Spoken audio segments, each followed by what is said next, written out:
ABC News political director Rick Klein joining me now. So what do you make of Biden's relationship with Israel here, Rick? How does it compare to the Trump administration? Trump is viewed very favorably by many Israelis, very prominent Israelis. He was viewed as maybe the most pro-Israel U.S. president ever, certainly in recent times, and got a lot of applause for the solid stands he took against the Iranian nuclear deal in actually moving the embassy to Jerusalem, which is something many candidates said they would do, but he was the one to follow through on it. So by comparison, Biden doesn't look so great for this particular trip. Maybe an unusual spot. This is a president that likes to compare himself to what he calls the former guy from time to time. In this case, there hasn't been the same sense of expectation around him being there.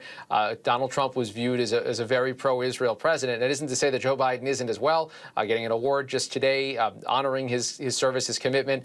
People, I think, recognize that all American presidents tend to be close to Israel. It's a very close alliance. But Biden, by comparison, is not viewed the same way that Trump is.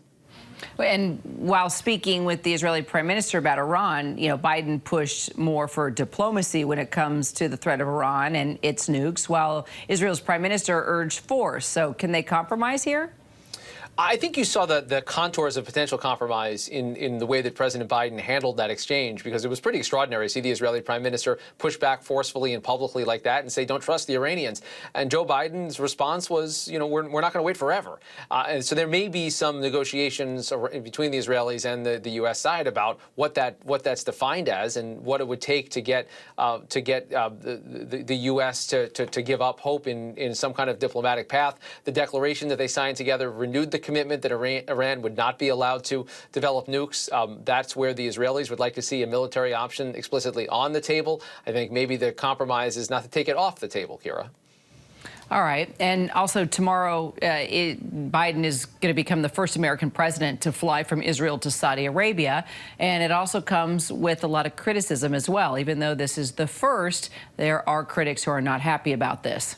Yeah, I start with that flight. You can't just do that as a private citizen. It's very difficult to travel from Israel to Saudi Arabia. There's or vice versa. There's a lot of talk that it may be that Saudi Arabia lifts the ban on overflights, on flying over Saudi Arabia for most flights, and also allows some commercial flights or charter flights for the first time from Muslims who are looking to visit the holy sites of Islam in Saudi Arabia. Those would be historic steps. We're a long way from full normalized relations. But keep in mind, right now, if you fly from Israel to India, you've got to go about 2.5 hours out of your way to avoid Saudi airspace. So the idea that could change is a big deal. Right now, there's no direct flights on airlines from Israel to Australia. A lot of Australian Jews would like to see that lifted. So it may seem like a kind of small step, but it's a big symbol and potentially a big import if, in fact, the Saudis change their stance. All right, well, whether it's flying into Saudi or now meeting with the Crown Prince, Biden will do that. It's very controversial following the murder of journalist and Saudi activist Jamal Khashoggi in 2018. Earlier this week, Khashoggi's widow actually met with members, Rick, of the administration, as you know, urging them just to do more to hold Saudi accountable. So how is the president navigating this? Interesting, because he was pressed by reporters earlier today at a news conference, and he wouldn't say that he would definitely bring up the murder of Khashoggi to Mohammed bin Salman, although he did say that everyone knows what my position is on this. We've heard from his widow that there's an expectation that the president would bring it up, but it seemed like Biden was trying to give himself a bit of an out in case it doesn't come up directly. And again, as Avery Harper just reported, a far cry from a president who said that he would make Saudi Arabia a pariah state, in part for its human rights abuses and for the murder of Khashoggi. Biden tried to draw himself in stark contrast to his predecessor, who met with MBS in the wake of Khashoggi's murder.